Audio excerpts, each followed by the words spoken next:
सुप्रभात छात्रों। आज मैं गोधुली भाग 1 कक्षा 9 के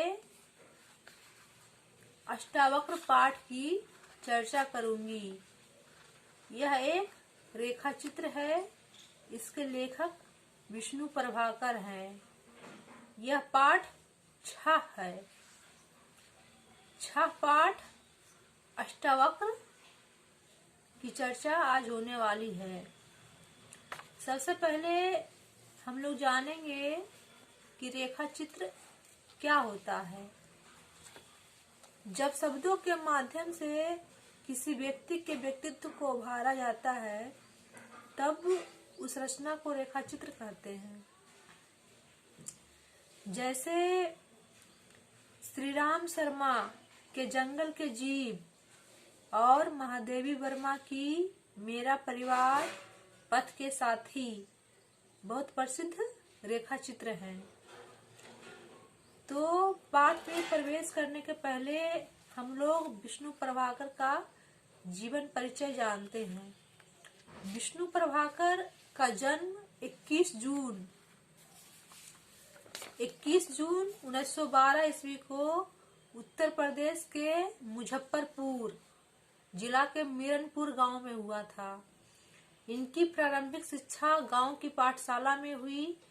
पारिवारिक कारणों से इन्हें शिक्षा के लिए हिसार हरियाणा जाना पड़ा।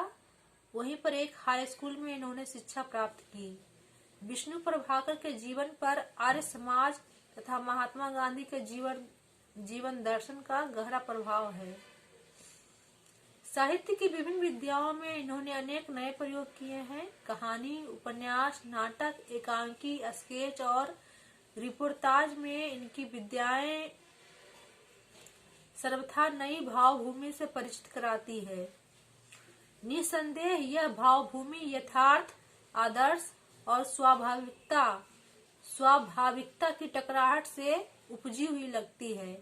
कहानियों में कोमल क्षणों की मार्मिक संवेदनाएं मिलती है। इनकी कहानियां रोचक होने के साथ साथ संवेदनशील भी है। विष्णु प्रभाकर की रचनाओं में प्रारंभ से ही स्वदेश प्रेम, राष्ट्रीय चेतना और समाज सुधार का स्वर प्रमुख रहा है। इसके कारण इन्हें ब्रिटिश सरकार का कोषभाजन भी बनना पड़ा। स्वतंत्रता प्राप्ति के बाद प्रभाकर जी आकाशवाणी दिल्ली में रेडियो रूपक लिखने का कार्य करने लगे। रेडियो रूपकों के अतिरिक्त इन्होंने रंगमंचीय नाटक भी लिखे हैं। इनकी प्रमुख रचनाएं हैं ढलती रात, स्वजयी उपन्यास है, संघर्ष के बाद कहानी संग्रह है, नौ प्रभात, डॉक्टर नाटक है, डॉक्टर, प्रकाश और परछाइयां, 12 एकांकी, अशोक एकांकी संग्रह है, जाने अनजाने संस्मरण और रेखाचित्र है, आवारा मसीहा शरद चंद्र की जीवनी है। आवारा मसीहा इनकी सर्वाधिक चर्चित कीर्ति रही है। अष्टावक्र शारीरिक रूप से कमजोर एक ऐसा चरित्र है जिसका जीवन संघर्ष हिला देने वाला है। दिक्कत यह है कि तथाकथित सभ्य समाज के पास इन जैसों के लिए कोई जगह नहीं है।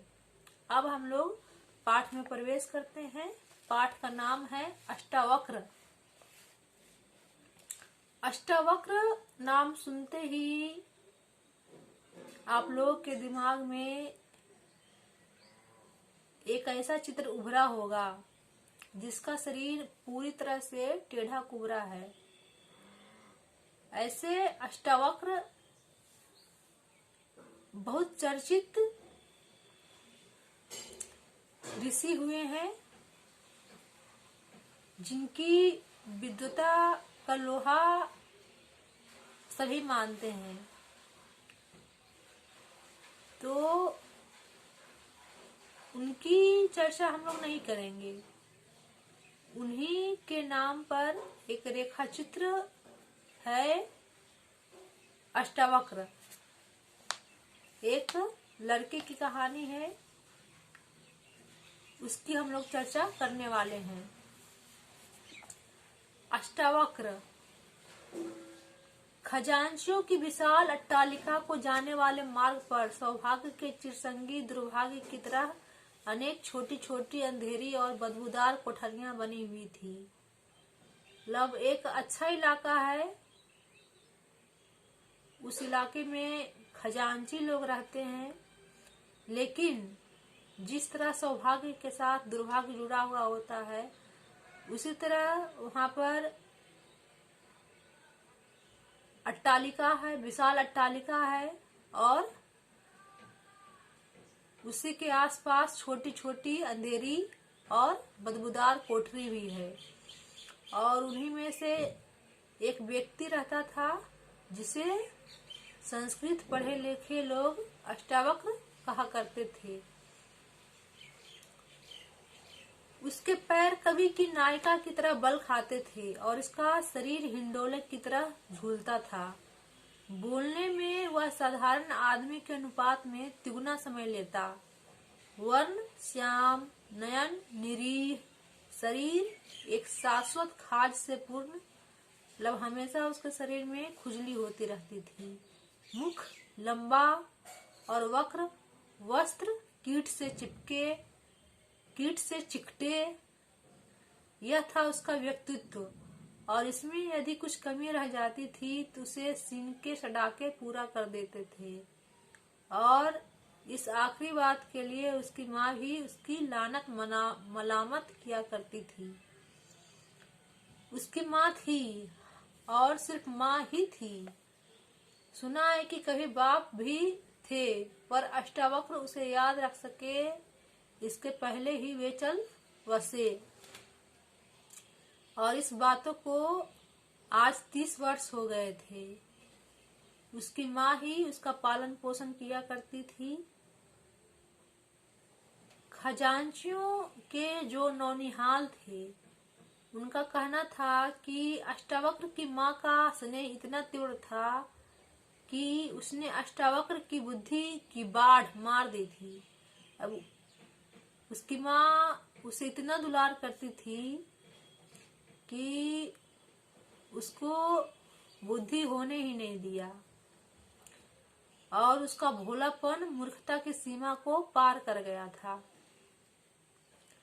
यद्यपि असमय आ जाने वाले बुढ़ापे के कारण उसकी माँ का शरीर प्रायः शिथिल हो चुका था और वह कुछ लंगड़ाकर भी चलती थी और निरंतर अभाव से जूझते जूझते चिड़चिड़ापन भी उसका साथी बन चुका था। तब भी बेटे से मुक्ति पाने की बात उसके मन में कभी नहीं आई। वह विधवा थी, उसके वस्त्र काले किष्ट ही नहीं थे, फटे हुए भी थे, जिसमें गरीबी ने पैबंद लगाने के लिए कोई स्थान ही नहीं छोड़ा था। उसके सिर के बाल सदा उलझे रहते थे। अब अधूरा भाग अगले भाग में। धन्यवाद।